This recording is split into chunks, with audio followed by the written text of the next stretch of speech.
France Maghreb 2. LGF, le grand forum, bienvenue tout le monde, j'espère que vous allez bien, c'est mardi, il fait encore beau sur la France, ça fait plaisir, on est bien ensemble jusqu'à 18h pour votre réel rendez-vous du grand forum tous les jours de 16h à 18h avec vos appels bien entendu au 01 40 33 9000. Un nouveau couple aujourd'hui, inédit celui-là, Maître Anissa Regui est avec nous, bonjour Maître. Bonjour. Comment ça va? Très bien et vous? Accompagné de Monsieur Enver de Santos, comment ça va Enver? Eh bien, très bien, bonjour à toutes, bonjour à tous et bonjour Anissa, bonjour Christophe, comment allez-vous? Bah écoutez fort bien. Alors, le programme, le programme de Monsieur Enver de Santos. Tiens, pour commencer, on va parler de la suite de cette chronique sous forme de série. Exactement. À propos de la radicalisation. Et là, je propose d'entamer le thème l'histoire et nous, mémoire de nos pères. Très intéressant. Un petit coup de cœur ou pas? Toujours un coup de cœur, mais je laisse la surprise. D'accord, très bien. En fait, ça sent le mec qui l'a pas, celui-là. Tu vois Anissa Regui, un premier avis tranché. On va parler de quoi avec toi tout à l'heure, Anissa? De la tribune des 300. Ah, la fameuse tribune. La fameuse tribune des 300. Tu vois, j'ai failli en faire mon avis tranché. Et ben voilà, voilà. Anissa, t'as doublé. Un petit coup de cœur, Anissa? J'en ai pas, excusez-moi. Bah, je vous en prie, pas de problème, ma chère Anissa.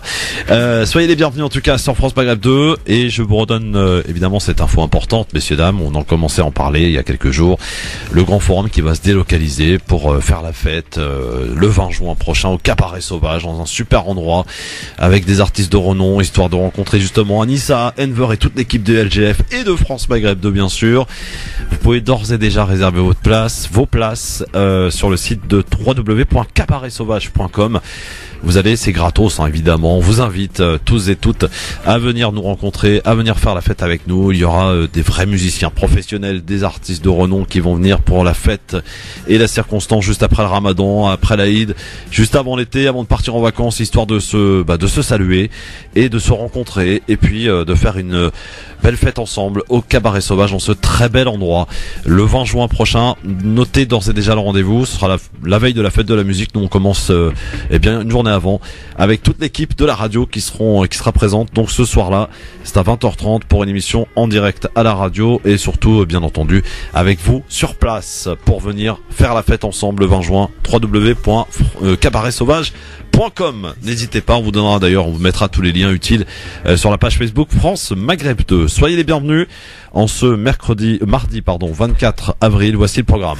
Le grand forum avec Christophe Roux sur France Maghreb 2. Programme de ce grand forum, Nathalie Portman n'ira pas en Israël car elle ne veut pas apparaître comme un soutien à Netanyahou. Invité depuis début 2017, le quartier de la Goutte d'Or dans le 18e assiste à la présence de mineurs marocains isolés, c'est-à-dire venus sans famille du fait de leur profil, toxicomanie, même chez les très jeunes, leur moyenne d'âge très basse par rapport à la moyenne d'âge des migrants, subsahariens, mineurs non accompagnés, délinquance, ancrage dans la rue, grande méfiance vis-à-vis des institutions publiques. Leur situation a été grandement médiatisée. Ils sont entre 60 et 80. L'association au cœur de la précarité, association fondée par Moussa, sera un invité du LGF en la personne de Fatia qui sera avec nous dans quelques minutes. Faire de la lutte contre l'antisémitisme et l'islamophobie une cause nationale, l'appel de la Grande Mosquée de Paris en réponse au manifeste contre le nouvel antisémitisme. La question LGF, le Conseil d'État a confirmé la décision de refuser la nationalité française à une musulmane algérienne qui a refusé de serrer la main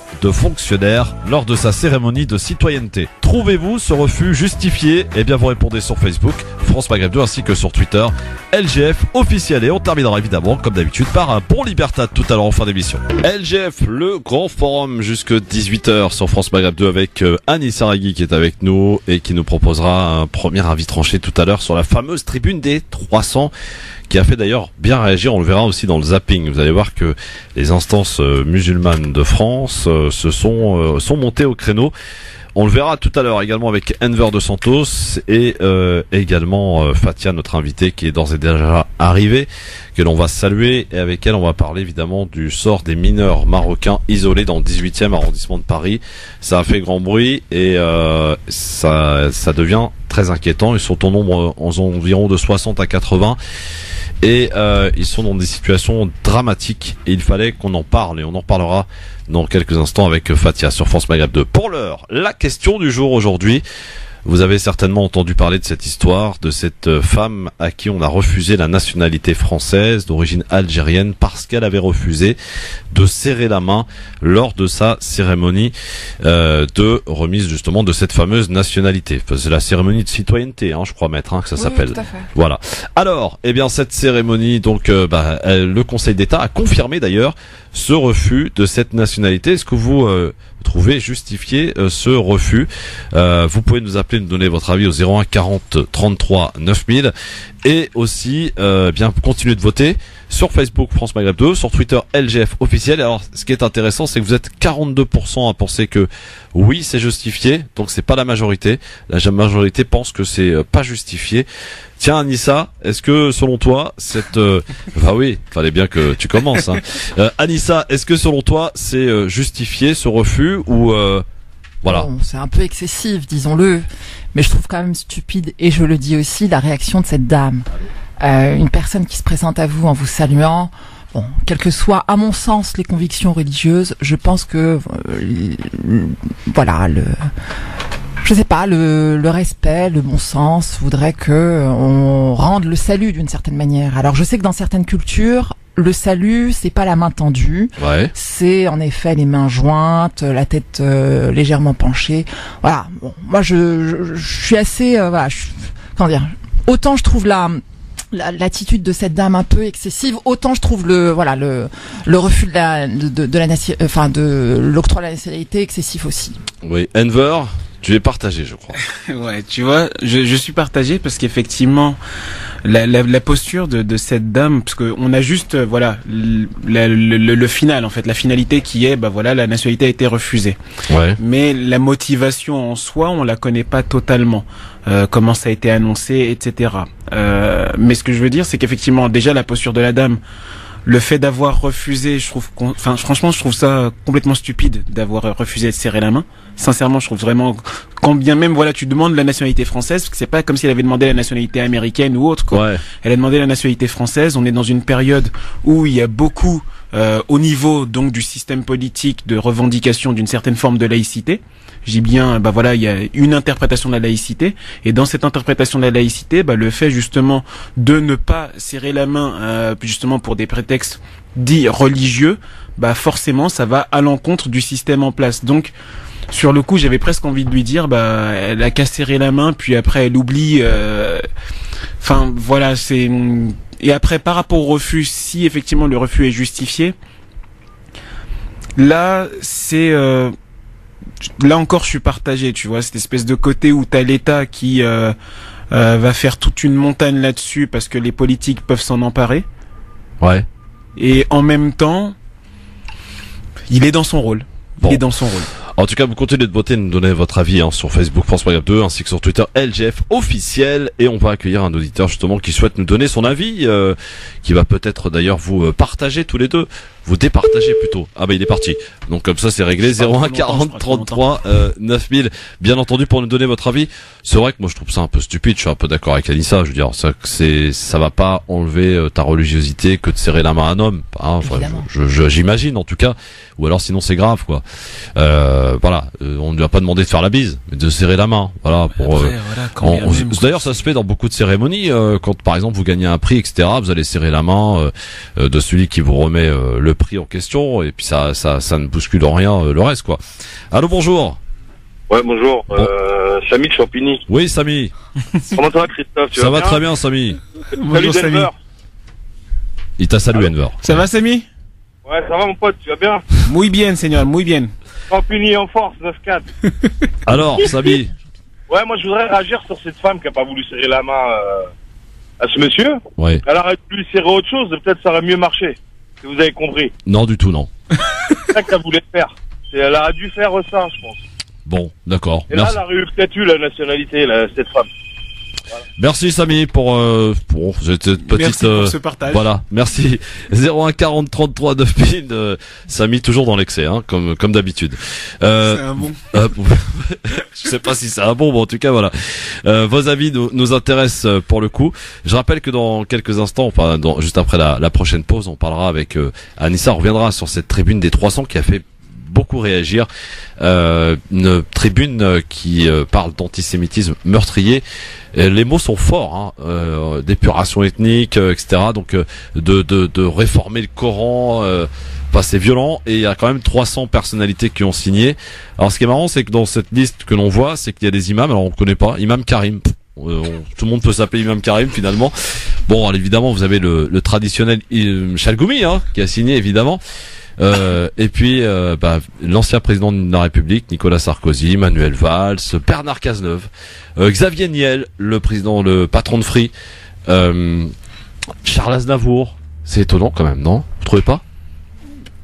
Pas réellement. Enfin, l'idée c'est un peu comme si tu lances une voiture à pleine vitesse et les gens, certains en tout cas, vont se sentir obligés de prendre le train en route pour ne pas être stigmatisés comme étant antisémites ou autre, etc. Tu regardes, il y a même un gars comme Gérard Depardieu. Ouais, Depardieu, ils ont été le chercher. Hein. Et de l'autre côté, Gérard Depardieu, tu sais que il va soutenir d'autres causes. Donc je pense que Gérard Depardieu et beaucoup de ces personnes-là, je suis pas dans leur tête, ont plus signé l'espèce de côté, non, voilà, je suis contre l'antisémitisme, que le contenu même du manifeste. Alors, on va accueillir Fatima qui nous appelle de Reims, elle. Bonsoir Fatima. Bonjour plutôt. Oui, bon, on peut dire bonsoir à Sorcier, hein, écoutez. Bonjour Fatima. Non, je plaisante. Voilà, Christophe, j'appelle concernant, vous savez, à l'antenne actuellement, la dame qui a refusé de serrer la main. Oui.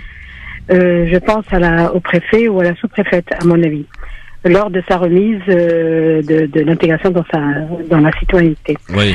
Je trouve dommage parce que cette femme a bien sûr souhaité intégrer la nationalité française, et pour cela il y a bien sûr cette cérémonie. Le fait de ne pas de refuser de serrer la main, elle est en contradiction par rapport à ce qu'elle a demandé.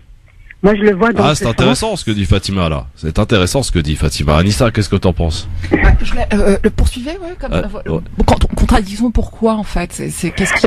Quand on me demande d'intégrer la nationalité française, c'est qu'on a, avant tout, cette envie d'intégrer la nationalité française avec ses valeurs, avec, bien sûr, tout ce qu'il y a autour. Et le fait de refuser, moi, je trouve qu'il y a une contradiction, que c'est pas clair pour cette femme.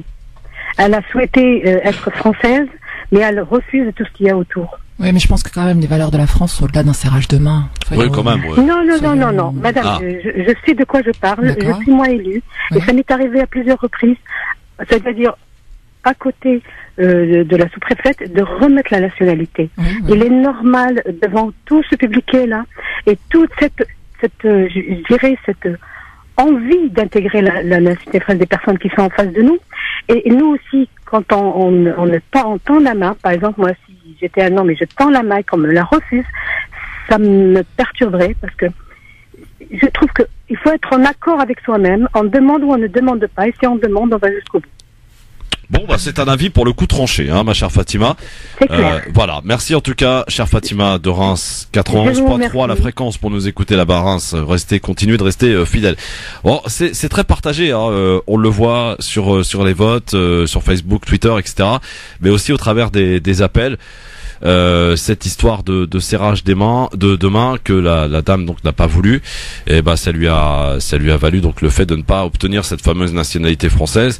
Le Conseil d'État d'ailleurs a confirmé, Anissa, c'est important de le rappeler. Qu'est-ce qui reste après comme pour elle, peut-être faire appel éventuellement. Ouais. Voilà, la Cour européenne des droits de l'homme qui pourrait éventuellement lui donner raison ou pas. Tout à fait. D'accord. Un autre appel, un dernier pour le coup pour cette question en tout cas avant qu'on passe à autre chose. Allô, bonjour. Allô, bonjour Christophe, bonjour à vos invités. Bonjour. Cher Méziane.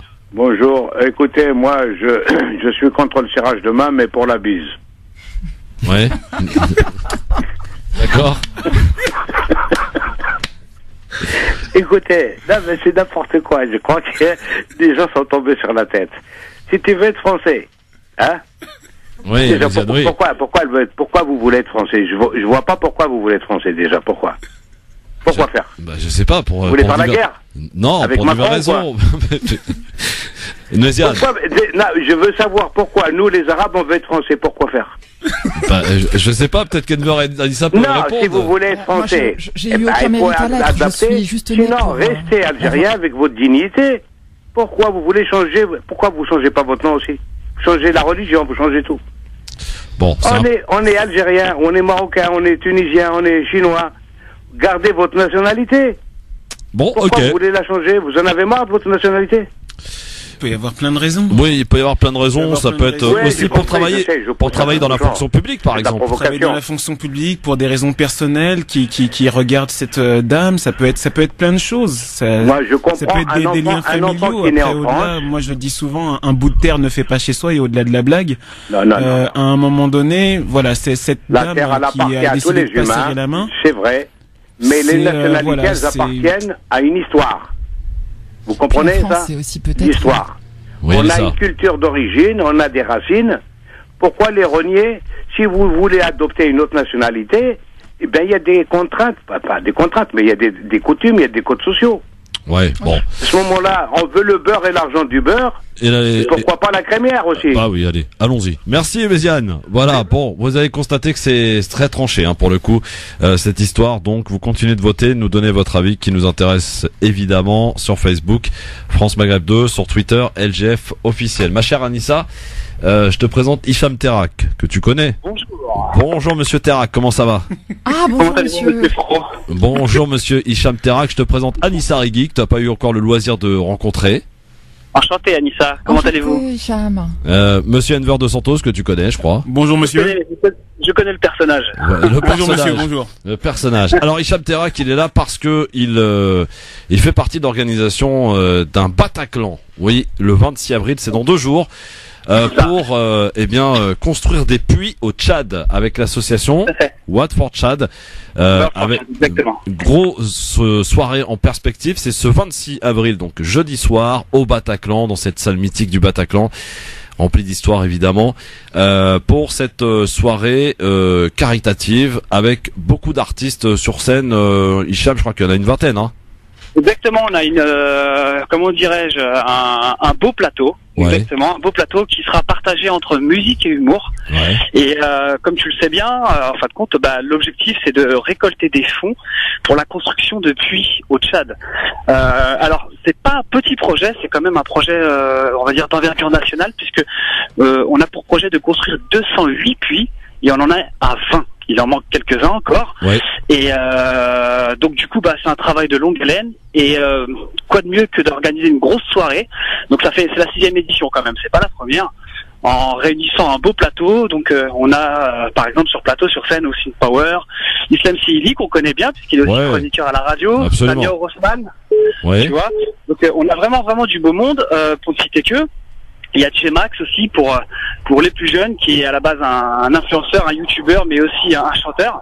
Et donc l'objectif pour nous, c'est de récolter des fonds et de construire des puits. Et ce qu'il faut savoir, c'est que un puits au Tchad, c'est à peu près 1000 personnes.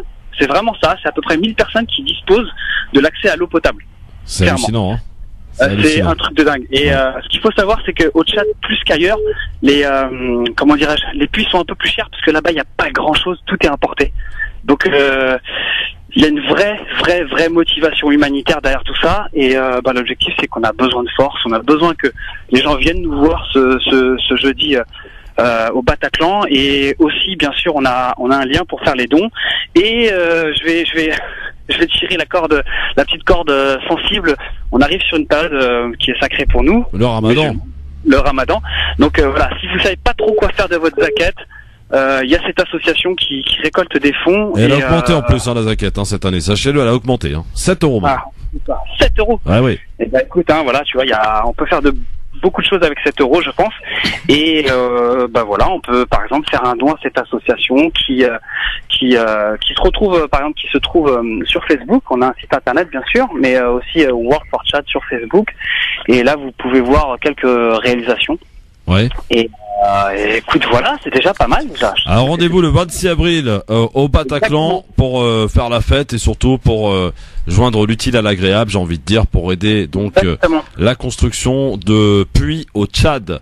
World for Tchad. Et une petite info, c'est que pour ceux qui ne pourront pas se déplacer, on fait un live sur internet. Ah. Donc voilà, on a pensé aussi aux Tchadiens justement qui forcément dans certains endroits ont des ordinateurs, donc ils pourront toujours voir ce qu'on fait pour eux et avec eux. Voilà. Bon, bien très bien. Alors pour réserver, ça se passe comment, mon ami Hicham? Alors, soit t'es feignant et tu te dis bah tiens je vais venir directement au Bataclan, mais ce qui nous arrange ce serait que tu ailles directement sur le site du Bataclan ou de la Fnac ou voilà quoi, c'est une billetterie officielle, donc on peut nous retrouver absolument partout sur les réseaux. C'est combien le tarot? Alors c'est 20 €, c'est pas grand chose. 20 €, ouais, c'est pas mal, voilà, ça fait 4 grecs. Ouais. J'ai pas entendu, t'as dit 4 grecs? Ça fait 4 grecs, pour les hobbits. Voilà. Non mais ça fait 4 grecs quoi, on peut s'en passer je veux dire, voilà. C'est vrai. Pour construire des puits, ça vaut le coup quand même. C'est vrai quand même. Bataclan, 26 avril, c'est jeudi soir, allez-y. Hicham qui devait être là, hein, qui nous a fait faux bon Anissa. Il a pas. Oui, c'est pour la bonne cause. C'est vraiment pour la bonne cause. Oui. Je suis vraiment dans l'organisation du Bataclan là et on avait quelques petits pépins, mais c'est les aléas du direct on va dire. Et donc du coup voilà, c'est pour ça que je suis bon. Tant mieux en tout cas. Bon courage à toute l'équipe et je vois que le téléphone sonne donc c'est bon. Merci Hicham. Merci beaucoup. Ciao. Force à toute l'équipe. Et force à l'équipe. Merci, ciao. Ouais. Voilà, 26 avril, donc c'est jeudi soir, c'est au Bataclan et c'est très important parce que c'est vrai d'ici on a du mal à imaginer, mais des puits qui peuvent alimenter en eau potable plus de 1000 personnes pour la construction d'un puits, ça vaut quand même le coup, non? Qu'est-ce que vous en pensez tous les deux? Hein? On y va, on encourage, bien sûr. Bon, alors, tiens, je voulais qu'on parle, est-ce que vous connaissez Nathalie Portman? Ouais. Bien sûr. Hein? Eh bien, Nathalie Portman, elle a refusé de se rendre en Israël pour qu'on lui remette en fait un prix. Hein, c'était au mois de juin prochain. Elle a refusé de s'y rendre parce qu'elle ne cautionne pas, elle ne veut pas cautionner la politique. Je dis bien la politique de Netanyahou et en particulier de la politique qui est menée en faveur des Gazaouis de Gaza. Elle est juive, précisons Nathalie Portman. D'ailleurs, le Likoud lui est tombé dessus. Il y a même un député d'ailleurs qui propose de lui retirer la nationalité israélienne. Est-ce que c'est un acte de courage de la part de Nathalie Portman, ma chère Anissa? Je la kiffe. Ouais. Voilà, c'est tout simplement, voilà, un acte de courage. Ça devrait être, je dirais, un acte normal, considéré comme normal, mais voilà, c'est vrai que vu la situation là-bas, voilà, le contexte actuel, c'est dire clairement qu'elle est en opposition totale avec ce qui se passe, enfin avec les événements récents, comme elle l'a dit. Oui, en effet, c'est plutôt courageux et je crois qu'il faut il faut la saluer pour ça. Enver. C'est un acte de courage parce que nous sommes en Israël dans un État gouverné par une force d'extrême droite, tout simplement. Que tous les Israéliens ne sont pas comme ça et que eux essayent de faire croire que tous les Israéliens sont comme ça. Et que malheureusement, à force, beaucoup commencent à le penser. Et c'est un acte de courage parce que justement, on sait à quel point, justement, ces forces d'extrême droite arrivent à stigmatiser des personnes, des associations, des groupes pour leur soutien justement à la cause humaine, tout simplement. Donc oui, c'est un acte de courage. En tout cas, il y en a évidemment qui l'accusent de rejoindre le mouvement BDS, notamment la ministre de la Culture israélienne. En tout cas, se défendant d'être sous l'influence de BDS, Nathalie Portman a opposé un démenti formel aux allégations fallacieuses proférées contre elle. Voici en substance ce qu'elle a écrit sur Instagram. J'ai pris la décision de ne pas venir car je ne veux pas apparaître comme un soutien à Netanyahou qui prononcera un discours lors de la cérémonie. Je ne suis pas membre de BDS, je ne les cautionne pas. Non plus, comme bon nombre de juifs par le monde, je peux très bien critiquer ceux qui dirigent Israël, leur politique, sans pour autant vouloir boycotter la nation tout entière. Et d'ajouter, Israël a été créé il y a exactement 70 ans pour servir de refuge aux survivants de l'Holocauste. Les atrocités par ceux qui souffrent aujourd'hui, les Palestiniens, sont aux antipodes de mes valeurs juives, a-t-elle écrit sur Instagram. Je suis attaché à Israël, je dois m'oppresser contre la violence, la corruption et les inégalités et les abus de pouvoir. Voilà ce qu'elle a écrit sur Instagram. Pour évidemment défendre des accusations qui étaient portées contre elle de la part notamment du Likoud et de quelques ministres et députés. Voilà. Ouais, c'est logique, quoi. Ça fait du bien d'entendre ça, non? Moi, Total. Ouais, c'est total. Bon, Nathalie Portman, une star d'Hollywood, quand même, hein. Faut le rappeler. En parlant d'Hollywood, vous savez que notre président, il est où aujourd'hui? Il est aux États-Unis. Il a rencontré Trump. Ils ont dîné ensemble. Ils ont même planté un chêne hier soir, tous les deux. Exactement. Ils étaient pelle à la main, Donald Trump, Emmanuel Macron, en train de creuser pour planter ce fameux chêne. Quelle image. On y revient dans un instant, dans le zapping, mais juste auparavant, on écoutera justement l'avis tranché de notre amie Anissa Rigui qui va nous parler de cette fameuse tribune des 300. Et puis après on va parler évidemment des Marocains, des mineurs marocains du côté du 18e arrondissement de Paris. Vous avez peut-être pas entendu parler, pourtant il se passe des choses horribles concernant ces mineurs marocains laissés à l'abandon, et nous allons en parler avec Fatia qui est notre invitée dans un instant. LGF, le grand forum, votre talk de fin d'après-midi. Méfiez-vous des imitations, ici c'est l'authenticité qui règne, bien entendu, jusque 18h comme tous les jours. Non, je dis ça, je fais des petits clins d'œil à ceux qui essaient de nous imiter, mais mal. Anissa Rigui est avec nous, Enver de Santos également, jusque 18h sur France Maghreb 2, avec l'avis tranché de notre amie Anissa Rigui, qui va revenir et nous parler de la tribune des 300 jingle.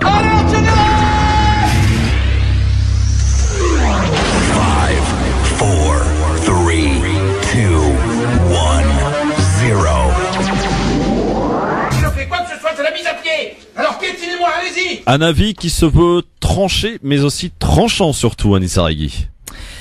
Après le choc des civilisations, voici venu le temps des croisades. À quand celui de l'Inquisition? Dimanche 22 avril, une tribune parue dans Le Parisien dénonce un nouvel antisémitisme débouchant sur une épuration ethnique à bas bruit qui serait le fait d'un groupe homogène, agressif, la communauté musulmane. Le vœu est clair, voire simpliste, haro sur les musulmans. Les autres instances religieuses sont convoquées à la barre. Il faut adjurer sur la Bible qu'en fait d'islam il n'y a qu'une religion de paix et que le Coran sera réformé pour plaire à Messire. C'est la consternation. Je ne reviendrai pas sur le contenu de ce brûlot que d'aucuns ont critiqué beaucoup mieux que je ne saurais le faire, et je vous renvoie en cela à la contre-tribune publiée par Dominique Vidal dans Mediapart. La seule réponse que je me pose, c'est pourquoi maintenant? À 6 ans de l'affaire Mera, 3 ans de la tragédie du Bataclan, pourquoi aujourd'hui la parution d'un tel pamphlet contre les musulmans vivant en France? Réponse, dans l'article même, un livre à paraître dans 2 jours maintenant sur l'affaire Sarah Halimi. Souvenez-vous, nous sommes en 2017, au début du mois d'avril, dans une cité HLM du quartier Belleville. Une pauvre retraitée de 67 ans, paix à son âme, de confession juive, est ruée de coups dans la nuit par son voisin au cri de Allahu Akbar avant d'être défenestrée. C'est l'horreur et la consternation chez les habitants du quartier. Les officiers de police rappliquent, une information judiciaire est ouverte, le meurtrier sera interné en HP, hôpital psychiatrique, presque aussitôt, tandis que la juge d'instruction en charge du dossier subit les appels répétés d'associations de lutte contre l'antisémitisme pour retenir la circonstance aggravante du caractère antisémite du crime. Mais la juge d'instruction s'y refuse, les experts ayant retenu l'existence de bouffées délirantes chez le mis en examen au moment de son passage à l'acte. Autrement dit, on aurait plutôt affaire à un fou qu'à un Céline ou un Rébattet. Mais qu'à cela ne tienne, il faut que le crime soit antisémite. Oui, mais il est fou. Non, mais d'abord, il est antisémite. Oui, mais il est fou. La digue cède. 11 mois après le début de l'instruction, la juge finit en effet par s'y résoudre et ajoute cette circonstance aggravante au crime. J'ignore les raisons d'un tel revirement. Peut-être est-il fondé à l'aune des déclarations du mis en examen, peut-être ne l'est-il pas. Ce que je sais, c'est que l'instruction n'est pas terminée, qu'il m'apparaît dangereux que la justice ne puisse pas faire son travail sereinement, loin de toute pression médiatique. L'affaire Knoll est hélas une autre illustration de cette dérive. À peine le crime commis qu'il fallait déjà conclure au mobile antisémite. D'où cela sort, nous n'en savons rien. Les gardés à vue n'ont pas tenu de conférence de presse sur TF1 à l'issue de leur garde à vue comme un certain président de la République. Je le dis et je le répète, tant qu'une instruction n'est pas terminée, tant qu'un jugement définitif n'est pas intervenu, on ne peut pas affirmer qu'un crime est antisémite. C'est plus que du bon sens, c'est la démocratie. On peut donc appeler à la mobilisation d'intellectuels, de personnalités publiques pour orienter le travail de la justice, comme on ne peut pas risquer une yougoslavisation de la société civile pour faire le buzz autour d'un bouquin. Cette démarche est plus que dangereuse, elle est criminelle. Anissa Rigui, tranchant l'avis, hein, Enver, qu'en penses-tu pour ce premier avis tranché? Eh bien, je dirais qu'il est parfait. Il est parfait car il rejoint exactement ce que je pense. La manipulation, malheureusement, des mots et la maîtrise des concepts fait qu'aujourd'hui, beaucoup de personnes ont une fâcheuse tendance à vouloir induire la société en erreur et à faire croire que le combat est contre telle entité ou telle entité, alors qu'il n'en est rien. Et beaucoup sont accusés, mis au pilori, en l'occurrence actuellement la population de confession musulmane française, Et on le voit, on a pu le voir déjà dès ce dimanche quand il y a eu l'interview d'El Kabash, même pas, c'était lundi, pardon. Lundi matin, donc Monsieur El Kabash a reçu donc le représentant du CFCM, Monsieur Kebish, et un autre représentant signataire justement de la tribune. C'est l'ex-président du CFCM, Monsieur Gbibesh. Voilà, Monsieur Gbibesh. Et à un moment donné, l'autre représentant signataire de la tribune disait qu'il ne comprenait pas la posture de Monsieur Gbibesh et du CFCM à ne pas signer cette tribune parce que justement c'était montrer que ils ne soutenaient pas la lutte antisémite et qu'ils étaient justement eux-mêmes dans une espèce de démarche de nourriture de l'islamisme radical. Alors que ça n'a aucun sens, si ce n'est opposer justement des gens à une religion et à des gens qui pratiquent cette religion. En tout cas, Nissa, je te félicite parce que tu es rentré dans les clous rapidement. Autant en termes de durée, hein, on est bon, on est très bon là. Autant en termes d'avis tranché là, je pense que t'as vraiment saisi le sens et très bien. Bah écoute, au futur, j'ai envie de dire, ma chère Anissa, bravo. Perfect. On va parler maintenant, si vous le voulez bien, direction le 18e arrondissement de Paris pour parler du sort des mineurs marocains. Et pour en parler, nous accueillons Fatia qui représente l'association Au cœur de la précarité. Bonjour Fatia, bienvenue. Bonsoir Fatia, bienvenue. Voilà, bienvenue Fatia. Oui, bonjour. Pardon de te réveiller, comment ça va Fatia? Alors, ma chère Fatia, avec toi, donc l'association Cœur de la précarité, pour nous alerter du sort peut-être des mineurs marocains qui résident dans le 18e arrondissement de Paris. D'abord, faire un petit peu d'histoire, comment sont-ils arrivés dans le 18e, Fatia, ces mineurs marocains? Alors, bonsoir à tous, bonsoir à tous les auditeurs, bonsoir Anissa, bonsoir Christophe et bonsoir Enver. Voilà. T'as du mal. Ouais. Oui, donc ces mineurs marocains, en fait, ce sont des jeunes qui ont entre, on va dire, 14 et 17 ans. Ouais.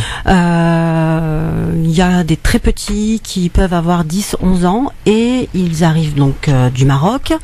Ils sont originaires pour la plupart de deux villes, Tanger d'une part et Fès d'autre part, certains de Casablanca. Et ce sont des jeunes en fait qui ont décidé, sous la contrainte de tiers ou non, de migrer vers l'Europe. Et dans un premier temps, en général, pour 99% d'entre eux, via l'Espagne. Donc quand ils passent par l'Espagne, en général, ils y restent un certain moment, parce qu'il y a une législation en Espagne qui est relativement souple en matière de régularisation pour les mineurs étrangers. Et ils sont de toutes les manières confrontés en Espagne à beaucoup de mineurs marocains qui viennent de Tanger, de Fès, de Melilla. Et pour eux, c'est pas un phénomène récent en Espagne. Pourtant, c'est vrai qu'on n'a pas vraiment entendu ce phénomène d'enfants mineurs ou disons presque majeurs en errance à Barcelone ou à Madrid, alors que c'est un phénomène qui finalement existe depuis longtemps. Mais je pense que c'est un phénomène qui reste, qui a été tu par les autorités marocaines et par les autorités espagnoles aussi. Ce qui, si bien que le fait de voir arriver l'année dernière une cinquantaine puis une soixantaine de migrants mineurs a consterné un peu toute la population dans le 18e arrondissement de Paris, parce que c'était des mineurs non accompagnés qui avaient des caractéristiques spécifiques que je vais vous développer.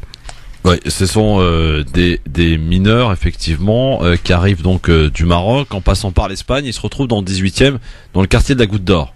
Voilà, tout à fait. Ils arrivent directement, en général, de l'Espagne vers Paris. Ouais. Et à Paris, ils se retrouvent directement à la Goutte d'Or à Barbès. D'accord. Donc c'est pas un lieu qui est choisi par hasard, puisque Barbès c'est un lieu qui est réputé pour traditionnellement être un lieu d'immigration maghrébine, un lieu de solidarité communautaire. Voilà. Donc du coup c'est a priori, j'allais dire, normal qu'on les retrouve dans ce quartier. Ce qui est pas normal, par contre, c'est que ce sont des mineurs très fragiles puisqu'ils ne sont pas accompagnés par leur famille. Oui, forcément, oui. Ouais, 14, 17 ans, vous dites, hein? Je dirais en moyenne 14-17 ans, c'est-à-dire la majorité a entre 14 et 17 ans. Il y en a d'autres, on va dire, c'est des jeunes majeurs, et puis d'autres qui sont très très jeunes. Le plus jeune a aujourd'hui à 9 ans. Ah oui, quand même. Ouais. Ah oui. Alors, comment ça se passe avec les habitants du quartier? Visiblement assez mal.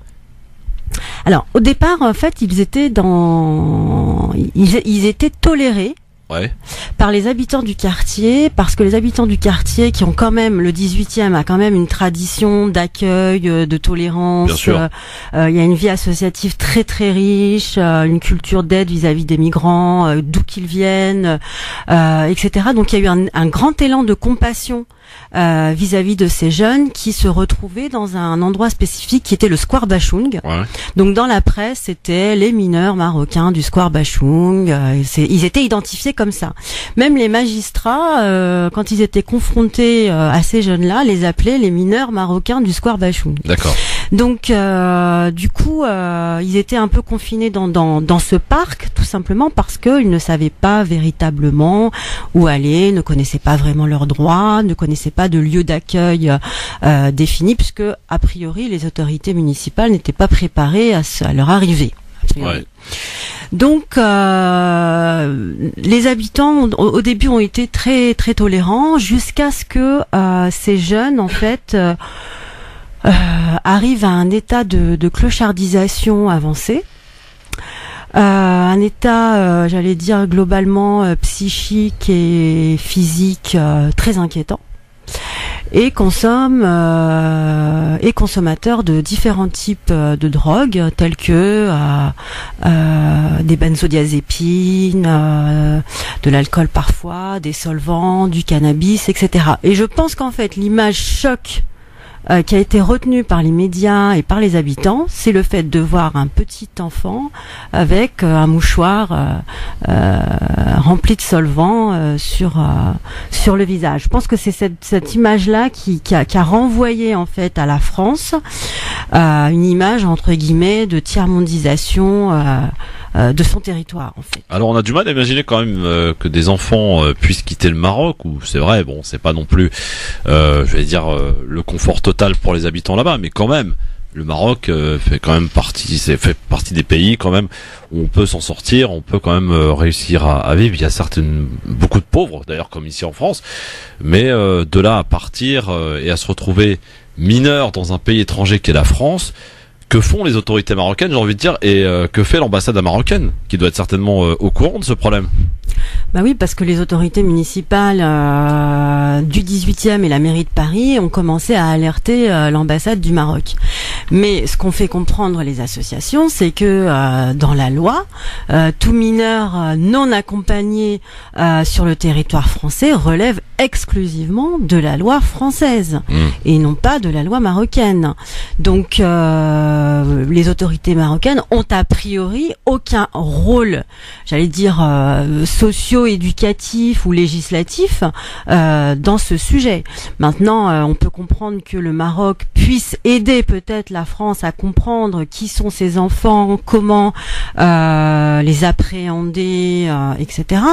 Mais j'allais dire, c'est pas vraiment au Maroc de gérer ce problème-là. Et de toute façon, les jeunes ne veulent surtout pas en fait entendre parler du Maroc. Alors pourquoi? Parce que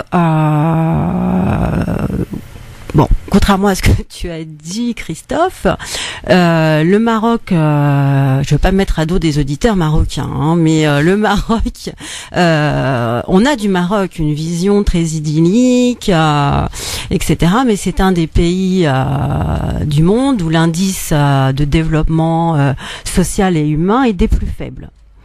Donc, il y a un manque cruel d'accès à l'éducation, à la santé, dans ces pays-là. Et plusieurs rapports décrivent un nombre assez impressionnant d'enfants dans la rue au Maroc, qui sont estimés à environ 80 000. Donc il fait partie des pays arabes où il y a un nombre important d'enfants à la rue.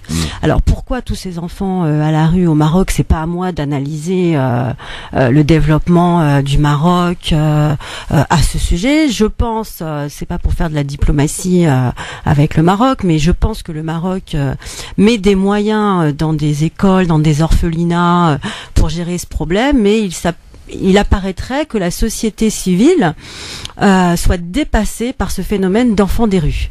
Toujours est-il que là, nous le retrouvons maintenant en France. Alors, dans le 18e. Et sur les raisons maintenant qui poussent ces jeunes à partir, il n'y a pas forcément que des raisons économiques. Je m'explique. C'est vrai que on aurait tendance à penser que voilà, ils sont ici parce qu'ils ont envie de faire que de l'argent, etc. C'est le discours des autorités, qui sont là pour faire de l'argent et pas pour aller s'intégrer dans des foyers, etc., puisqu'ils sont ancrés dans un secteur qui est animé par la violence et par les vols. Mais quand on étudie de près et quand on passe beaucoup de temps avec ces jeunes-là, on se rend compte que tous, sans exception, ont un traumatisme profond lié à une histoire familiale très très lourde. Donc, soit ce sont des enfants qui ont été extrêmement maltraités, soit ce sont des enfants qui ont été poussés à la criminalité pour aller chercher de l'argent, soit ce sont des enfants issus d'unions dites illégitimes, soit ce sont des enfants aussi dans des familles recomposées non acceptées par la belle-mère ou le beau-père. Enfin, ils ont tous des gros traumatismes psychiques. Alors, l'association Au cœur de la précarité, qui est une association qui a été créée par Moussa, que tout le monde connaît ici, quelle est un petit peu sa manœuvre d'action concernant le sort de ces mineurs marocains? Mais nous, au départ, quand on les a vus, en fait, on n'était pas du tout partis pour aller les chercher. On était juste nous, parce que comme nous avons l'habitude de faire des maraudes, des distributions de nourriture dans le 18e, et puis de traiter un petit peu la question des réfugiés, de permettre aux réfugiés d'avoir accès aux droits, etc. C'est là qu'on s'est rendu compte de l'existence de ce public. On a été choqués, et donc du coup des jeunes enfants qui venaient aux distributions de nourriture complètement déstructurés, complètement clochardisés, dans un état de détresse totale. Donc du coup, bon, on s'est dit que on sentait que la seule réponse politique, en tout cas en début d'année dernière, c'était une réponse répressive, puisque dans le 18e, c'est une zone qui est classée comme une zone de sécurité prioritaire, et c'est une zone où il y a énormément de policiers, et que la réponse sociale ne suivait pas forcément. Donc on a décidé de mettre en place des maraudes de rue, tout simplement au départ pour apprendre à connaître ces enfants, cibler leurs attentes, leurs besoins, voir si quel type de danger ils encouraient dans le quartier. D'accord. Alors vous œuvrez donc Anissa et Enver, s'ils ont des questions évidemment n'hésite pas. Vous œuvrez donc pour leur venir en aide. Vous les connaissez maintenant puisque vous les côtoyez régulièrement. De quoi avez-vous besoin clairement aujourd'hui pour les aider?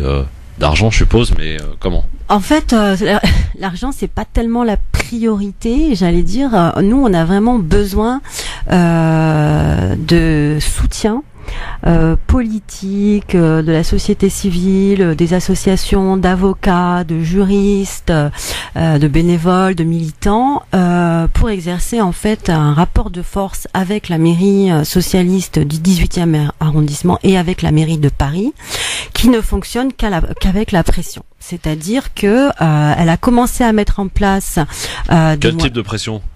Des pressions politiques pour que ces gamins aient accès à leurs droits fondamentaux, c'est-à-dire le droit d'être alimenté correctement, le droit d'être vêtu correctement, le droit d'être...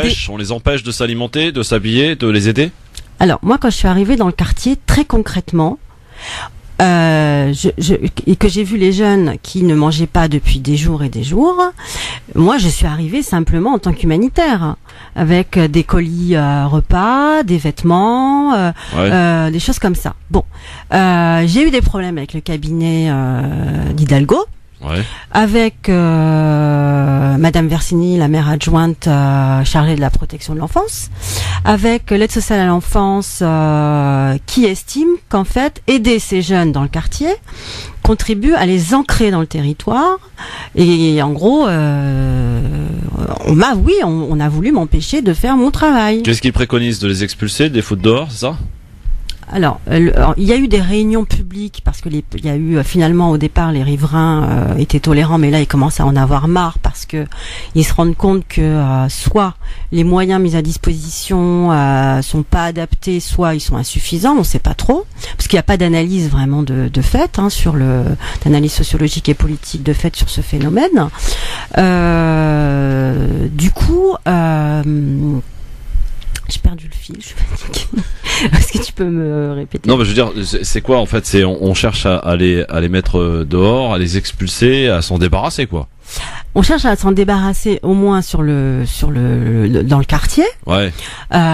C'est pas une mauvaise idée c'est pas une mauvaise idée en soi, étant donné que ce sont des jeunes qui sont en proie à différents types de trafic, de réseaux, etc. Le 18e reste un quartier quand même dangereux, réellement. Surtout le soir et la nuit. Maintenant, ce sont des jeunes qui ne sont pas capables, compte tenu de leurs caractéristiques, de leur addiction surtout à la drogue, de leur traumatisme psychique, et du fait d'ailleurs qu'ils ne sont pas du tout francophones, ils ne sont pas capables de s'adapter à un fonctionnement collectif de type foyer de l'aide sociale à l'enfance. Ouais, faut bien trouver une solution quand même. Oui, alors la solution qui a été trouvée, ça a été de mettre en place un abri de nuit. Ouais. Par la mairie de Paris. Donc les jeunes ont la possibilité de suivre aujourd'hui des éducateurs à une certaine heure entre une tranche horaire en fin de journée, pour au moins être à l'abri la nuit. D'accord. Voilà. Néanmoins, moi, ce que je déplore, c'est que la politique vis-à-vis d'eux reste quand même extrêmement dure. C'est-à-dire que quand on plaide pour avoir ne serait-ce que des moyens pour qu'ils puissent aller se présenter en justice, être suivis par des éducateurs PJJ, des choses comme ça, on n'a pas de retour. Mais justement, la loi Collomb ne risque pas de faciliter d'ailleurs, parce que vu que justement on pense à rallonger la période justement de maintien en centre de rétention, même pour les mineurs. Je sais qu'il y a beaucoup de partis politiques qui s'opposent justement à la présence de mineurs dans les centres de rétention, mais eux, est-ce qu'ils rentrent justement dans le cadre de cette loi? Non, en fait, ils ne rentrent pas dans le cadre de cette loi parce que ce sont des mineurs isolés, c'est-à-dire non accompagnés. Ils ne sont pas accompagnés par leur famille, donc ils ne sont pas, au jour d'aujourd'hui, expulsables. Donc un mineur non accompagné reste normalement sous la tutelle de l'État et ne peut être envoyé parce qu'il serait renvoyé chez qui, avec qui. Donc c'est complètement impossible. Par contre, ce qu'il risque de se poser avec la loi Collomb, que je n'ai pas... Pardon ? Non, le délit de solidarité. Voilà, le délit de solidarité d'une part, comme dit Anissa, et la deuxième chose, c'est un mouvement de répression plus important vis-à-vis des mineurs non accompagnés. Et une incarcération, une mise en incarcération beaucoup plus facile, en vue ensuite de les expulser. Donc, moi, ce que je constate, considéré comme majeur, non ? Pardon ? La dérive, c'est justement de pas les faire considérer comme majeurs, justement pour faciliter.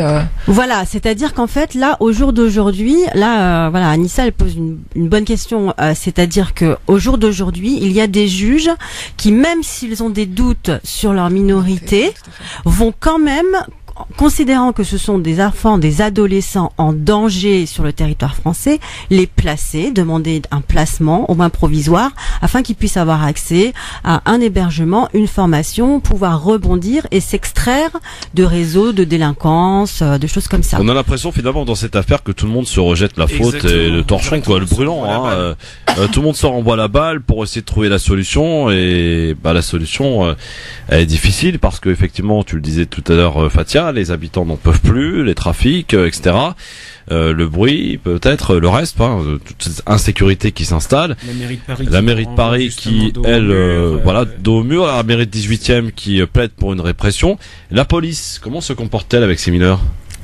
Alors la police, c'est vraiment la catastrophe. En tout cas, dans le 18e arrondissement, le commissariat de la Goutte d'Or est connu pour des actes de violence policière depuis très longtemps.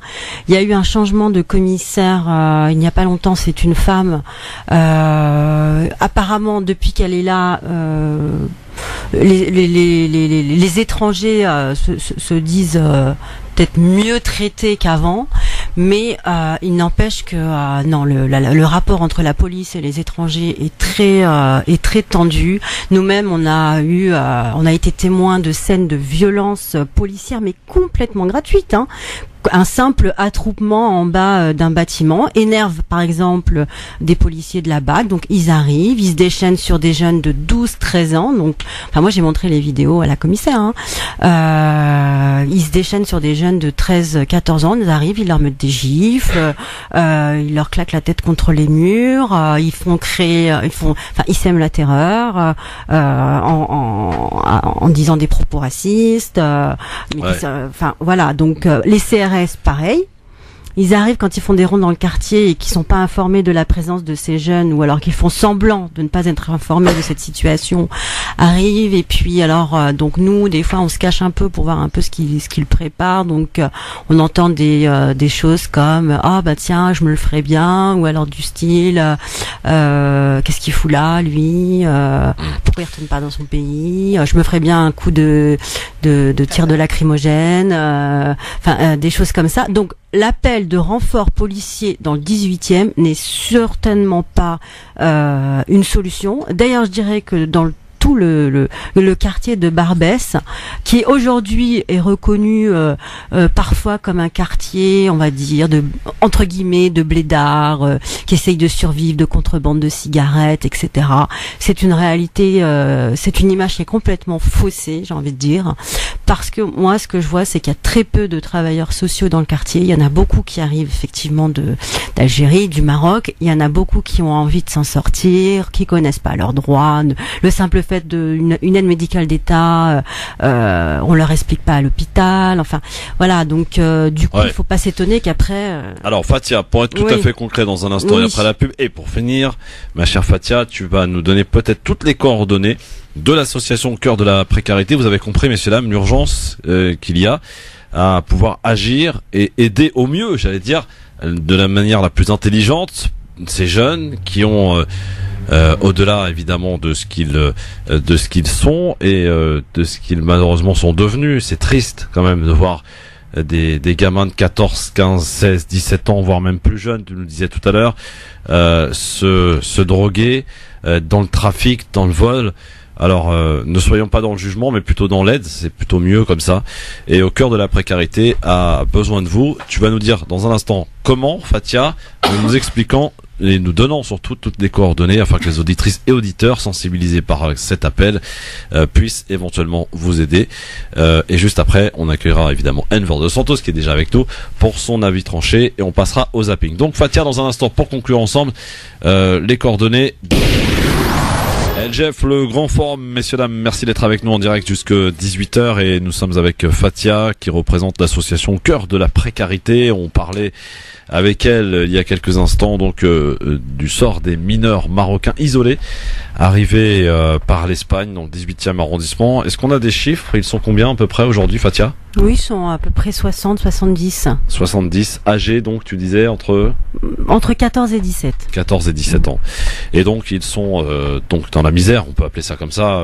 Oui, ils sont dans une précarité extrême, enfin totale. Et tout le monde se rejette la balle, vous l'avez compris, on en a parlé donc avec Fatia. Et au cœur de la précarité, donc a besoin a besoin de tout le monde pour les aider. Comment les aider? Qu'est-ce que vous recherchez concrètement? Voilà. Donc la première chose, c'est que moi je pense écrire un texte pour contrecarrer une pétition qui a été écrite par les riverains du 18e arrondissement, qui est beaucoup plus violente qu'une première pétition qui avait été écrite pour prendre en charge le phénomène, puisque là on a carrément des signatures d'extrême droite, etc. Donc nous ce qu'on veut, c'est que dans cette pétition souligner le fait que ce sont des enfants avant tout, même s'ils ont 17 ans, 18 ans, ce sont des enfants et ce sont des personnes dont l'enfance a été volée, qui sont carencées et qui ont des besoins d'être éduqués, soutenus. D'accord. Donc ça, c'est vraiment des soutiens politiques de la société civile, voilà. Donc vous pouvez m'adresser donc votre soutien ou votre demande d'information complémentaire à l'adresse suivante, donc Fatia, F-A-T-I-H-A @au cœur de la précarité en un seul mot.com. D'accord, donc Fatia @au cœur de la précarité.com pour envoyer un petit mail. Voilà, tout à fait. L'association a une page Facebook, je suppose? Voilà, on a une page Facebook au cœur de la précarité. Avec alors par des contre, vidéos peut-être non, parce que les mineurs, on évite de les filmer, bien sûr, et puis voilà, pour des raisons de sûreté liées à leur sécurité. Ensuite, c'est vrai que concrètement, la deuxième chose, c'est qu'on a besoin de personnel mais formé, de bénévoles formés aux questions de justice pénale, notamment pour ne serait-ce qu'accompagner des jeunes au nouveau tribunal là à Clichy. Ah oui, le fameux nouveau tribunal. Anissa, tu l'as vu le fameux niveau tribunal? Non, pas encore, mais j'ai pas encore mon badge en fait. Mais il paraît qu'il est pas du tout fonctionnel. Pas du tout, pas du tout. Certains confrères se sont trouvés enfermés. Alors les cages de verre ou de glace vont être retirées. Ouais, tout à fait. Ouais. Mais c'est ça a vraiment coûté des sous, ça. Ouais, exactement. Mais c'est ça qui est dingue, c'est-à-dire qu'ils ont même pas, enfin, avant de questionner le côté juridique de la chose, ils se sont lancés dans le truc sans. Alors, je pense que du point de vue des justiciables étrangers, ça va être aussi très très pénible pour eux, parce que à l'ancien tribunal, les étrangers avaient déjà plus ou moins de facilité d'avoir accès à leur juge, etc. Mais alors là, avec tous les portiques de sécurité, etc. C'est surtout ça qui pose problème, je crois. Ouais, voilà. Donc du coup, voilà. Et alors, ensuite, je disais à l'occasion de la grève d'ailleurs des avocats, on veut une justice sans justiciable. Vous êtes toujours en grève d'ailleurs? C'est pas mal ça. Vous êtes toujours en grève? Oui, mais de manière différente. On a changé de mouvement. Ah, vous faites comme la SNCF? Oui. Chacun s'adapte. On s'adapte. Voilà, on s'adapte. Donc, au cœur de la précarité, je rappelle l'adresse mail pour envoyer un courriel, parce qu'on dit un courriel, à Fatia pour lui proposer donc de l'aide. Et vous recherchez donc des bénévoles. Tu me disais Fatia, professionnels, enfin ayant été un petit peu sur le terrain. Connaissant le terrain plutôt, donc Fatia @au cœur de la précarité.com, la page Facebook au cœur de la précarité sur Facebook aussi. Il y a un site internet? Au cœur de la précarité.com. Au cœur de la précarité.com, voilà, pour aller voir justement toutes les actions que vous faites. Ma chère Fatia, un dernier petit mot peut-être? Oui, alors en fait, je voudrais qu'on ait une pensée pour deux jeunes justement issus de ce groupe de mineurs. Alors l'un qui s'appelle Mohamed. Alors lui, son histoire, elle est très, il a eu une histoire très dure et il a eu un malheureux accident de TGV qui a conduit à l'amputation de sa jambe. Et en fait, au moment de l'accident de TGV, il était complètement drogué. Aujourd'hui, en fait, il est pris en charge dans un hôpital dans la 94 et il est complètement transformé d'un point de vue psychique. C'est-à-dire qu'aujourd'hui, paradoxalement, cet accident lui a donné de l'espoir d'une vie meilleure en France. Donc moi je suis preneuse en fait de personnes pour aller le visiter parce qu'il s'ennuie énormément à l'hôpital. Il est à l'hôpital depuis le 25 décembre. Il en a au moins encore pour 3-4 mois. Donc voilà, donc ça et puis c'est vraiment très c'est très encourageant la façon dont les choses ont évolué pour lui et c'est une formidable leçon de vie d'être à ses côtés. Vraiment moi et c'est un gamin très très touchant. Et une deuxième pensée en fait pour un jeune qui a moins de 15 ans qui se retrouve actuellement au centre pour mineurs de Fleury-Mérogis.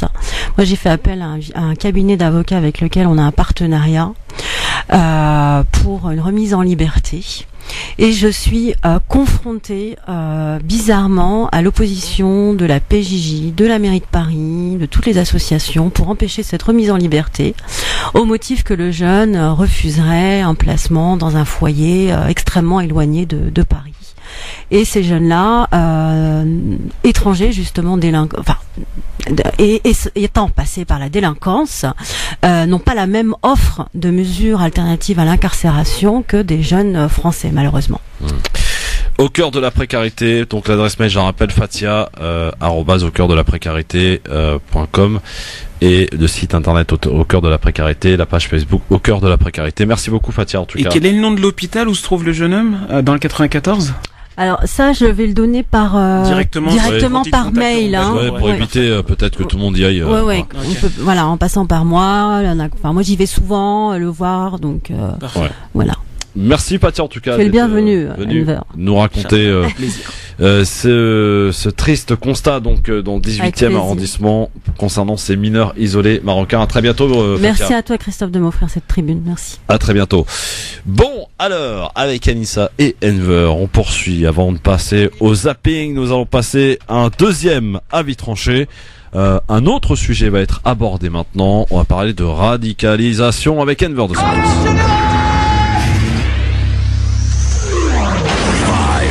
3, 2, 1, 0. Si je fais quoi que ce soit, c'est la mise à pied. Alors piétinez-moi, allez-y. Et mon cher Enver, c'est en fait la suite de cette série consacrée justement à la radicalisation. Exactement. Et il est pas si éloigné que ça de l'avis de tranché d'Anissa. Et la réalité en fait de cet avis tranché que j'ai décidé de nommer radicalisation, notion d'histoire, mémoire de nos aïeux, renvoie tout simplement à une question qui est la suivante, c'est maîtrise-t-on les concepts? Je vais essayer de vous lire quelque chose. Et ces quelque chose sont quelques extraits d'affiches diverses que l'on peut retrouver aujourd'hui sur Internet. Alors, mais vous allez payer leur CMU, leur chômage, leur logement et bien entendu leur mosquée. Non, les migrants ne paieront pas vos retraites. Ensuite, vous avez également Islam is coming to Denmark. Donc, la grande peur. Ensuite, vous avez également pronostic vital engagé, islamectomie. Opération pédalo Paul le Poulpe, donc pour virer donc les gens qui ont un peu trop soutenu l'islam. La méchante France pas suffisamment demandée, pardon, nous allons la mettre à genoux. Donc avec en caricature 3 femmes qui ont fait partie du gouvernement et sont issues de l'immigration. Et je vous laisserai aller chercher donc avec les mots que j'ai tapés pour avoir ces images. Mais maintenant je vais vous lire d'autres images. Le péril juif. Les protocoles des sages de Sion. Marquons-les pour les reconnaître. Notre malheur a un nom. Juif. Patriote français. Ensuite, avec ce de Gaulle-là, vous ne prendrez rien, messieurs et mesdames. Avec dans un bateau, vous avez une caricature donc des personnages juifs. Ce que j'essaye de dire, c'est que la maîtrise des concepts aujourd'hui va dans un seul sens. C'est que certaines personnes sciemment essayent d'utiliser des notions qu'ils maîtrisent plus ou moins pour essayer d'appeler un chat un chien. En appelant justement des gens qui ne sont pas éduqués, qui n'ont pas de connaissance de leur propre religion ou même qui n'ont pas de connaissance tout simplement parce que ils sont limités intellectuellement, comme radicalisés, comme des personnes qui sont extrémistes, mais également en appelant et en stigmatisant une population de par sa confession, de par ses origines sociales et ethniques. On est un peu en train de reproduire une histoire. Et quand je dis mémoire de nos aïeux, moi ce qui me trouble, c'est qu'aujourd'hui on semble ne pas avoir compris que ce que nos frères et cousins juifs, parce que ce sont nos frères en humanité, contrairement à ce que certains vont dire, justement ces fameux antisémites dont on parle et qui existent réellement, eh bien, ont été stigmatisés de la même manière à une époque.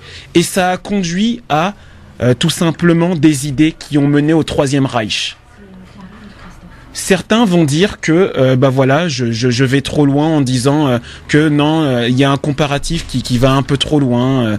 Là, les musulmans sont stigmatisés, on ne va jamais atteindre justement le Troisième Reich ou ce genre de choses. Mais la réalité, c'est que tout a un commencement.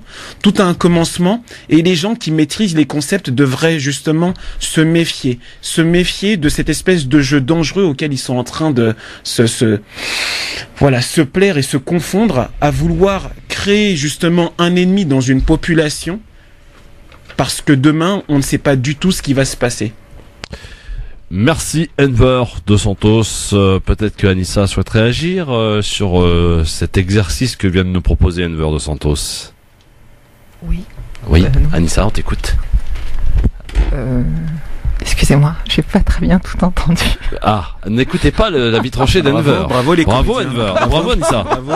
Non, pour faire un résumé très court, c'est tout simplement que les gens oublient que l'histoire est une répétition. L'histoire, c'est simplement un enchaînement de répétitions. Et le problème, c'est quand on enchaîne les conneries et qu'on répète les conneries, on en arrive aux mêmes conséquences. Et la connerie qui est répétée aujourd'hui, c'est la haine et la stigmatisation d'une population de par sa religion, en disant qu'elle est l'ennemi, qu'elle va effectuer le grand remplacement, etc., etc., et ne pas se rendre compte qu'on va arriver à la même conséquence. Voilà, ma chère Anissa, le résumé étant fait. Concernant donc cet avis tranché, Enver nous disait d'ailleurs que c'était un peu en lien avec le tien d'ailleurs de tout à l'heure. Vos appels évidemment au 01 40 33 9000 pour répondre à cette question, notamment la question du jour aujourd'hui par rapport à cette femme qui s'est vue refuser la nationalité française parce qu'elle avait n'avait pas serré la main à donc à un homme en l'occurrence lors de sa cérémonie de citoyenneté. Est-ce que vous considérez que ce refus est justifié selon vous? Vous continuez de répondre sur la page Facebook France Maghreb 2 ainsi que sur Twitter LGF officiel, et en nous appelant bien entendu pour nous donner votre avis au 01 40 33 9000. Tiens, on va aller faire un petit tour du côté du standard. Allô, bonsoir. Allô, bonsoir. Oui, bonsoir monsieur, quel est votre prénom? Jalil. Jalil, vous nous appelez d'où, cher Jalil? De Paris. De Paris, qu'est-ce qui se passe Jalil? Non, je voulais juste revenir par rapport comment ça s'appelle, à monsieur Enver là. Oui. Non, juste lui demander qu'il arrête de faire des comparaisons comme ça, Troisième Reich, etc., parce que on entend toujours la même chose, de comparer avec la communauté juive. Il faut arrêter, c'est tout, voilà. Pourquoi?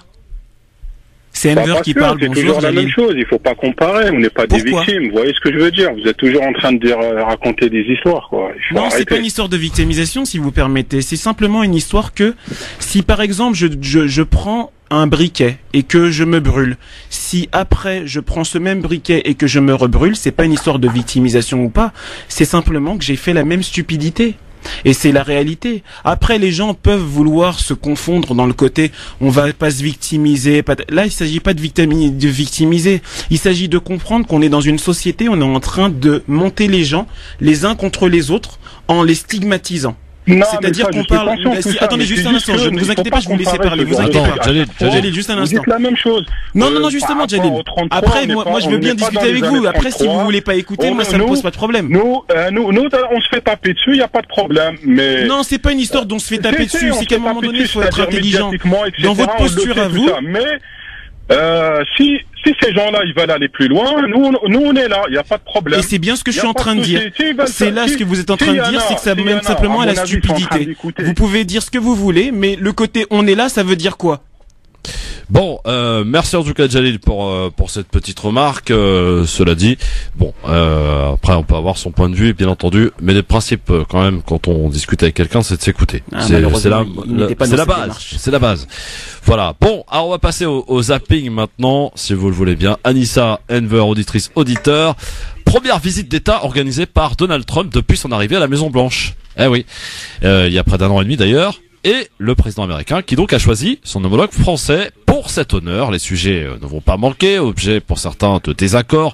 Mais hier soir, priorité était affichée à l'union franco-américaine.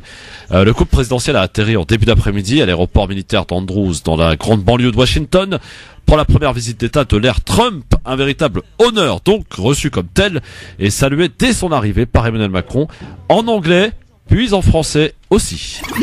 Nous avons, les États-Unis comme la France, une responsabilité toute particulière au moment qui est aujourd'hui le nôtre. Nous sommes des garants du multilatéralisme contemporain et je crois que nous avons, à travers ces échanges, beaucoup de décisions à prendre et à préparer. En tout cas, merci de cet honneur qui nous est fait. Merci de la part du peuple français. Emmanuel Macron donc hier et ils ont planté d'ailleurs, sachez-le, un chêne tous les deux pour la petite image. C'était beau, hein. C'était magnifique. Avec le dîner, puis un discours également tout à l'heure à la Maison Blanche et le baisement à Brigitte Macron et également à Madame Trump. Bon, alors ce voyage de 3 jours, ce voyage, cette visite d'État de 3 jours d'Emmanuel Macron aux États-Unis, ça nous amène à penser à quoi, ma chère Anissa? Est-ce que ça va déboucher sur des choses ou J'en sais strictement rien, sinon peut-être que ça signifie en effet un rapprochement encore plus avéré, plus marqué entre la France et les États-Unis. Ouais. Donc je sais pas quel est l'objet l'ordre du jour de cette rencontre, j'ai envie de dire, mais bon, j'imagine qu'on va probablement aborder ce qui s'est passé dernièrement en Syrie. Oui, avec le fameux couac de l'armée française qui a complètement loupé ses objectifs. Bon, voilà, ne serait-ce que l'envoi des tirs, des missiles qui ont coûté quand même pas moins de 2 millions chacun, ce qui est énorme. Enver, la visite Macron aux États-Unis, première visite d'État. Bah écoute, pareil, première visite d'État. À une époque, j'aurais pu te dire qu'effectivement il allait renforcer cette espèce de positionnement nouvellement franco-français du côté la France peut être leader dans le monde à l'international, mais après justement avoir suivi tout simplement comme un bon soldat ce qu'a décidé Trump en attaquant unilatéralement avec la Grande-Bretagne justement la Syrie, je pense que c'est simplement la cérémonie d'adoubement au chef, quoi. Venons-en maintenant à l'actualité purement française, marquée par la réaction des responsables musulmans au lendemain d'une tribune donc évoquant le nouvel antisémitisme en France, sur le texte signé par de nombreuses personnalités comme l'ancien président Nicolas Sarkozy ou encore l'ex-premier ministre Manuel Valls. Dans le viseur des signataires, l'islam menacé de radicalisation, les signataires appellent les autorités musulmanes tout simplement à expurger certains passages du Coran qui, selon eux, pourraient appeler au meurtre des juifs, des chrétiens et des incroyants. Les mots choisis sont durs, épuration ethnique à bas bruit. On peut notamment lire principale visée la communauté musulmane. Elle est donc montée au créneau hier, condamnant un procès injuste et délirant, selon les mots du recteur de la Grande Mosquée de Paris, Dalil Boubacar. Dans la même veine, le président du Conseil français du culte musulman, le CFCM, dénonce un texte totalement incohérent à mettre au gratte. Écoutez sa réaction chez nos confrères d'RFI. On peut pas parler d'un manifeste antisémite et en même temps parler de tout. Il n'y a pas une cohésion dans les textes, je veux dire, de réformer le Coran, de réformer l'islam, je dirais de parler d'épuration ethnique, car aujourd'hui, ils font du commerce sur le malheur des uns et des autres. Aujourd'hui, sur le terrain, il y a une cohésion nationale. On ne demande pas sa souche sociale, on ne demande pas ses origines, on ne demande pas, je dirais, s'il est croyant, pas croyant et à telle religion. En faisant ça, ils sont en train de dynamiter la cohésion nationale. La réaction donc les inquiétudes plutôt des présidents du CFCM après la publication donc dimanche dernier dans le Parisien du manifeste contre l'antisémitisme. Est-ce que vous partagez l'inquiétude de Ahmed Ograt, Anissa? Ah oui, moi complètement. D'ailleurs, c'est pour ça que j'ai parlé dans ma tribune de crainte de yougoslavisation de la société civile. C'est-à-dire qu'on est en train d'opposer les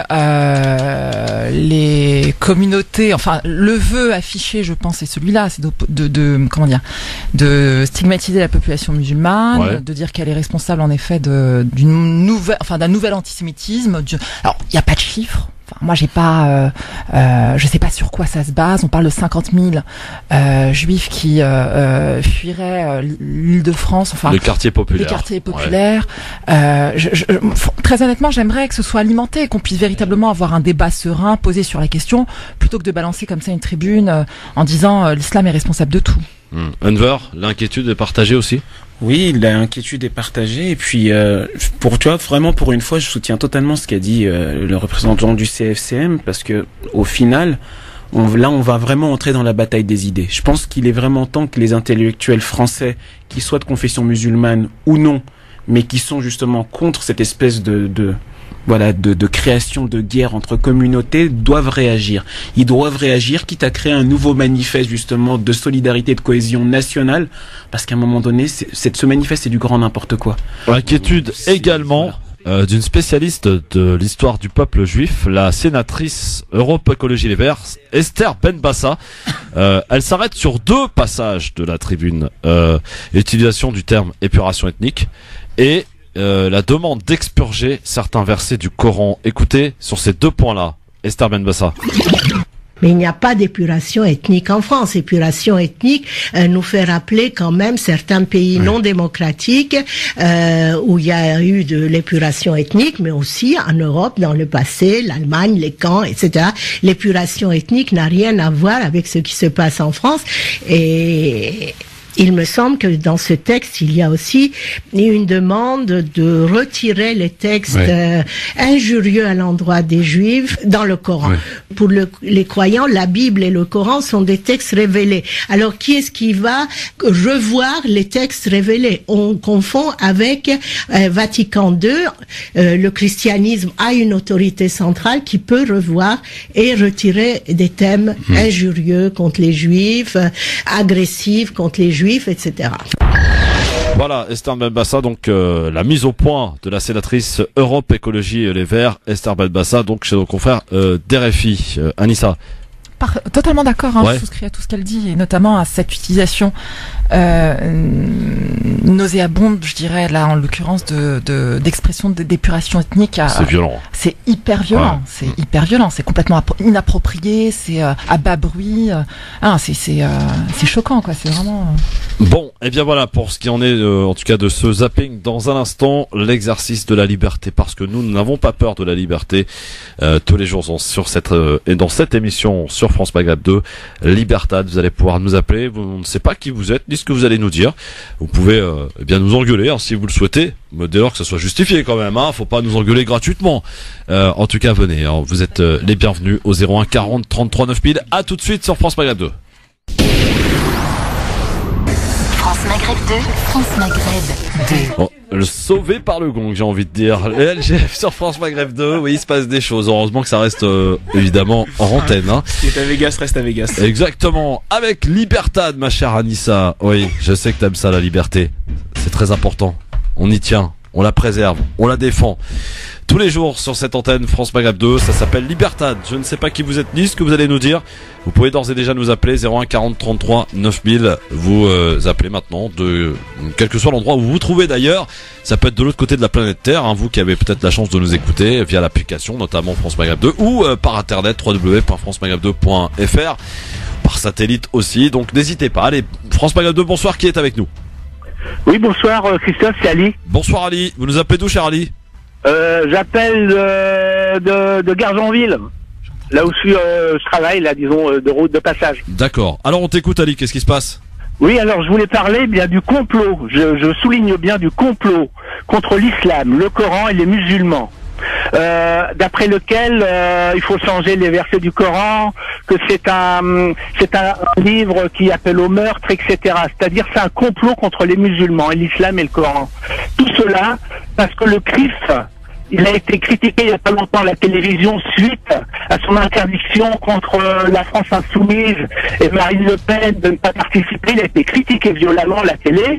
Et aussi pour que Israël, dont les snipers contre Gaza, la marche du retour, les snipers israéliens qui font des pacifistes. Donc pour protéger. D'accord, merci Ali, merci beaucoup parce que on t'entend assez mal, donc voilà, on a bien compris en tout cas ton propos. C'est toi qui le dis, Ali, bien sûr. Parler de complot. Bon, France Maghreb 2, bonsoir, qui est avec nous? Oui, bonsoir, c'est Abdelghani de Rueil-Malmaison. Bonsoir Abdelghani, Abdelrani de Rueil-Malmaison. Abdelrani, bah oui, n'ayons pas peur de. Bah l'accent c'est important, voilà. Ah, pas de problème. Bah, moi ma belle-mère m'appelle bien Christophe. Ah oui, j'adore moi quand elle m'appelle Christophe. Ah oui. Ah voilà, Abdelrani, c'est plus joli que Abdelghani, tu vois, Abdelrani. J'aimais pas mon prénom quand j'étais petit, mais maintenant je le kiffe. Ah bah ouais, bah attends, faut être fier de son prénom. Qu'est-ce qui se passe, Abdelrani? qu'est-ce qui se passe? Bravo pour votre émission. J'ai l'impression que je crois que c'est l'unique émission au monde où on a le droit de parler librement. C'est vrai, Déjà. t'as raison. Dis-le, crie-le même. Je le crie, bravo! Merci Abdelrahmi. Vous êtes les précurseurs. Ouais. Et puis, après, je sais pas, j'entends plein de sujets. J'ai lu un peu un article là, par rapport au manifeste juif, islam et tout ça. J'ai envie de dire, nous les musulmans, on a envie de vivre tranquillement. On n'a rien contre les juifs et on n'a rien contre personne. On veut juste vivre tranquillement et. Appel entendu. Merci. Merci Abdelrahmi. Merci Abdelrahmi. Merci beaucoup, c'est vrai. Bah alors ça relève de bon sens tout ça. Merci Abdelrahmi en tout cas et bon retour à la maison mon frère. Et je suis sûr que c'est aussi la même chose pour beaucoup de juifs. Évidemment. Et d'athées et de plein d'autres personnes. Et j'aimerais bien que tous ceux qui disposent de pouvoir médiatique, qu'ils fassent parler de ça un peu et pas uniquement de conflits, etc. Quoi. Voilà. Merci Abdelrahmi. Appel entendu et ultra partagé. Merci à toi et bon retour et bonne soirée à toi. Tu me disais quoi tout à l'heure, Lisa? Non, je me demandais si c'était un de tes potes, Christophe. Ah non, pas du tout, je te jure que non. Je ne connais pas. Non. D'ailleurs, je salue un auditeur dont je me rappelle plus le prénom que j'ai rencontré au Grand Point Virgule ce vendredi lors d'une pièce de théâtre et qui me dit avoir écouté justement les scénaristes qui étaient venus dans cette émission et il était venu en famille et puis il est venu me dire bonjour et je le salue lui et sa femme. France Maghreb 2, bonsoir, qui est là? Oui, bonsoir Nasser de Paris. Salut Nasser de Paris, qu'est-ce qui se passe? Bonsoir Nasser. Oui, écoute les gars, je vous écoute tous les jours, vous êtes génial. Et je voulais réagir concernant les mineurs marocains là. Ouais. Je trouve ça honteux et franchement, si je pouvais, je prendrais un car et je les ramène tous devant le château du roi du Maroc dans le 60 et qui s'occupe un peu de sa population. J'en ai marre de tous ces dirigeants arabes qui ne foutent rien pour leur population et après ils se demandent pourquoi ils quittent leur pays, tout ça, et toujours on est obligé de demander de l'aide à d'autres personnes et eux ils sont en train de claquer de l'argent et tout ça. Voilà, ça. Merci Nasser, coup de gueule entendu. Concernant les musulmans, non, on veut vivre en tranquillité avec toutes les origines, toutes les religions. Merci les gars. Merci Nasser. Ouais, il y a que du bon sens, hein. Que du bon sens ce soir, formidable. 01 40 33 9000. On va peut-être en prendre un dernier. Allez, un dernier pour la route pour ce soir. Je vous rappelle que demain on recevra une nouvelle candidate de notre concours à la recherche du futur talent parce que Anissa et Enver commencent à vieillir, il faut déjà les remplacer. Tout à fait. Et demain on aura connaissance d'une certaine Yousra. Je n'ai que 25 ans. Oui, bien sûr. Tout le monde y croit, Anissa. Yousra qui nous vient d'Orléans, ma chère Enver. Et toi tu vas parrainer une autre fille qui s'appelle Célia qui nous vient de Marseille. Exactement. Marseille m'était destiné. Ce sera le 4 juin. Tu l'as fait exprès, hein. Je soupçonne de l'avoir fait exprès. Non, c'est pas vrai. Ouais, c'est ça, oui. Non, c'est pas vrai. Allez, qui est avec nous pour le dernier ou la dernière? Bonsoir. Bonsoir, prénom et ville d'appel. Moi, c'est Youva de Paris. Salut Youva, qu'est-ce qui se passe? Moi, j'aimerais bien réagir vis-à-vis de la femme à qui on a retiré la nationalité. Oui, vas-y. Dès que, c'est-à-dire, voilà, en ce qui concerne, on ne sait même pas, elle a fait, c'est-à-dire un chemin de combattant pour avoir cette nationalité française, ou je ne sais pas qu'est-ce qu'elle a fait de sa propre vie. Au jour d'aujourd'hui, c'est-à-dire la France, elle a oublié son histoire. C'est-à-dire, elle est venue, c'est-à-dire conquérir les pays du Maghreb en 1830, tout, etc. Mais c'est quoi le rapport, Youva, là? C'est quoi le rapport? Je comprends pas. Le rapport, justement, c'est ça. C'est-à-dire, la démocratie, on dit comme quoi c'est un pays démocrate, c'est un pays des droits de l'homme. Mais la démocratie, ça passe aussi par le respect, la politesse, non? Je sais pas. Oui, tout à fait, tout à fait. Non, je sais pas, je dis ça, je dis rien. En revenant en arrière, tout, etc., en regardant l'histoire, c'est que c'est pas un pays des droits de l'homme, quoi. Bon. Merci, Youva, pour ton avis. C'est ainsi que se termine cette émission. Anissa, merci beaucoup. Merci à toi, Christophe. Belle réelle première, on va dire. Merci. Hein Enver, à vendredi. À vendredi, ce fut un plaisir partagé. Je soupçonne aussi que tu fasses exprès de venir lorsqu'il y a des chroniqueuses, puisque vendredi tu seras avec Nadia. Je ne sais pas du tout de quoi tu parles. Nadia Lazouni et Fatima Wassak, comme par hasard. Non, moi je viens comme ça parce qu'il y a du soleil. Oui, le vendredi. Évidemment. Le vendredi, c'est Jumu'ah, donc c'est un jour merveilleux. Donc formidable. Je suis beaucoup plus épanoui, tout simplement. Bien entendu. Rendez-vous demain avec Damien Charles et Nadir Kaya, et donc notre nouvelle prétendante pour ce concours. Elle s'appelle Yousra. et elle nous vient d'Orléans. Elle a 19 ans et elle va nous faire un avis tranché sur le rapport entre la population et la police, messieurs, dames. Le rendez-vous est fixé de demain 16h. Soyez évidemment fidèlement au rendez-vous comme d'habitude. Bonne soirée à tous. Le rappel de l'actualité tout de suite avec Marine Garel pour le flash de 18h. Bonjour à tous. Un couple d'une vingtaine d'années a été tué aujourd'hui à l'étang Salé au sud de la Réunion dans une coulée de boue due à la tempête tropicale Fakir. La tempête a frappé l'île dans la nuit. Elle s'est renforcée un peu avant de gagner la Réunion pour atteindre le stade de forte tempête tropicale. Elle a également causé, en raison de très fortes pluies, des grands vents et des fortes houles, de très gros dégâts sur le réseau routier de l'ensemble de l'île. Le président de la République, Emmanuel Macron, et sa femme Brigitte sont à la Maison-Blanche, aux États-Unis, où ils ont assisté à une cérémonie. Les drapeaux américains et français ont été mis à l'honneur. Emmanuel Macron a offert hier à son homologue américain Donald Trump un jeune plan de chêne. Il symbolise la force des relations entre les deux pays. Le conducteur de la camionnette qui a foncé sur des piétons à Toronto, au Canada, a agi de manière délibérée selon la police. Les autorités ne semblent pas privilégier la piste terroriste. Le bilan est désormais de 10 morts et de 15 blessés. Vincent Bolloré, l'industriel breton, a été placé en garde à vue dans une enquête sur des soupçons de corruption autour de l'attribution de concessions portuaires en Afrique de l'Ouest. L'homme d'affaires est entendu dans le cadre d'une information judiciaire ouverte à Paris qui vise à déterminer si le groupe Bolloré a utilisé ses activités de conseil politique pour obtenir la gestion des ports de Lomé au Togo et de Conakry en Guinée. Henri Michel, figure du football français, est mort à l'âge de 70 ans. L'ancien milieu de terrain de l'équipe de France a été sélectionneur des Bleus de 1984 à 1988.